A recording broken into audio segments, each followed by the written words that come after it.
soul embodied, soul embodiment tribe, and also soul massages. Here with Merrick and Allie, way there in the background getting a drink of water. I just wanted to talk a minute about connecting with emotions and sort of the importance of really allowing the flow to happen without judging it. And a lot of the time we prevent ourselves from processing and releasing the energy that we're collecting in our bodies because we start to judge, or we want to know why.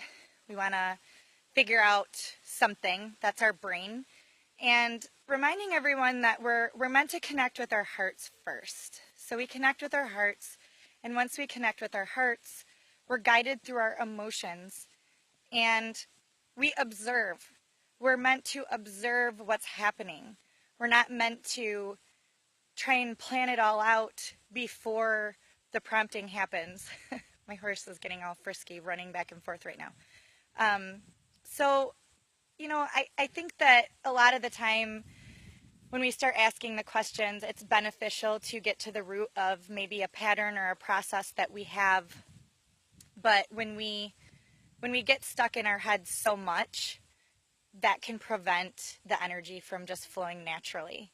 And right now, what's going on with me is there's a lot of energetic clearing happening in my body, just old programming, just things that get dormant inside of our DNA, inside of our cells, because, it's not just our bodies that we're processing through, but lifetimes and generations of our cellular structure that's clearing. And when something big happens in the world, we all feel it. We feel it whether we're aware of it or not. And when everyone's emotions are amplified and brought together in one space, it really can put a lot of pressure on us, and it can create an opportunity to clear. And when that wants to clear, when it wants to leave our bodies and we start judging it, that's when we focus on it, and then it prevents it from leaving, because we focus on it so much that it actually pushes it. Hello, dear. It actually pushes it back down into our bodies again, because we focus on it to a point that it becomes our reality again, rather than just allowing it to move up and out of our bodies. So and I know I talk about this a lot, but I'm hoping if I keep saying it in different ways, it'll start to make more sense. So we feel things energetically first. And once everything happens energetically, it's going to be acknowledged by our brains. It's going to be interpreted by our brains. And when we are using our brains to interpret it and judge it, it stops us from just being a vessel. It stops us from the continuous flow of energy. We just need to acknowledge it. That's what the idea is. We're acknowledging it, and then we let it flow through us. And based off of the collective observations of our own connection to spirit, our own connection to energy, our own understanding, our own perspective, that's how we end up being able to understand what our internal compass is. Because each one of us is going to be provided with a different perspective. Each one of us is going to have a unique gift that allows us to see clearly what the divine is trying to ask all of us to do collectively together. And when we're all focused on what everybody else is doing and how everybody else is doing something, it stops us from receiving our direct guidance, because it's going to look different. It's going to feel different. And, a lot of us will say, well, I feel different. I feel like I don't fit in. Well, we're not supposed to fit in. Like we each have our own gifts to expand on. It's not going to look the same as anybody else. And here's Allie to support that. It's the first time she actually walked over here. So, when we're understanding how important our individuality is, it allows us to respect other people's opinions and other people's boundaries a lot more, because of course we're not going to fit in. Of course we're not going to be the same.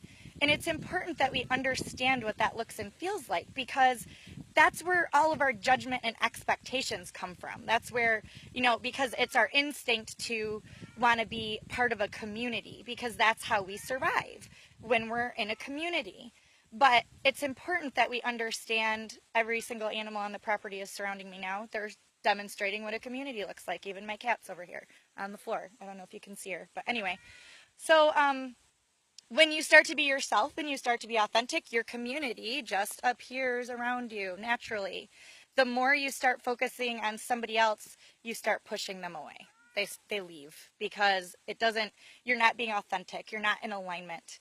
So when you're in alignment, that means you're connected to yourself, you're connected to your heart, and you trust your compass. You trust what spirit energy, God, the creator, your soul. You can feel it. It's a feeling, it's an emotion inside of your body, that connection.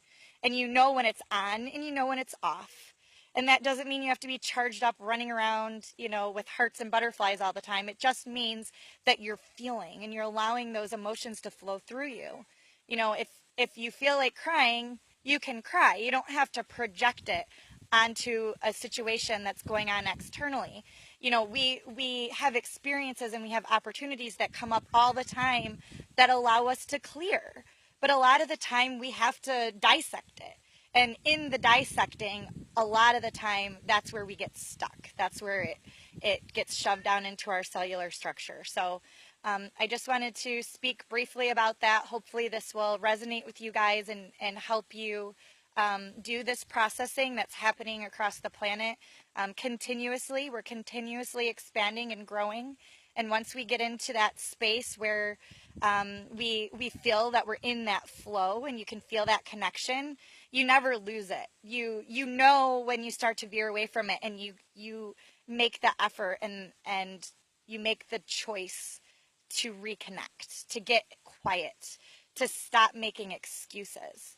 And here's Allie letting us all know that excuses are unnecessary, because when you just be honest with yourself, that's the biggest part. Being honest with yourself and just being truthful and having the courage to look at yourself as different. It's exciting. That's the vulnerability, but that's your power. Your power is in the vulnerability. Your power is in acknowledging that you're special and you're unique and you're perfect exactly how you were made. And that your gifts are going to be expanded the more that you really dive into that and you trust the process. And so what if it's different from somebody else? It's all about your intention. And what's your intention? When you're coming from your heart with divine inspiration, you're going to succeed. You're going to get propelled forward. But you have to have that courage. That's the first step when you're moving outside of your comfort zone. You're taking that courage and you're amplifying it so that you can make a move with divine inspiration. And again, when you're doing that, that is when the community of people will just be naturally drawn into you. So I hope all of you guys have a beautiful Labor Day weekend. I will try to get on, have a live video, but I am going to be connecting with my community, my horses and my family. So I hope each and every one of you guys gets to do that. I love you so much, and thank you for being here, for me and for the rest of the tribe. See you later.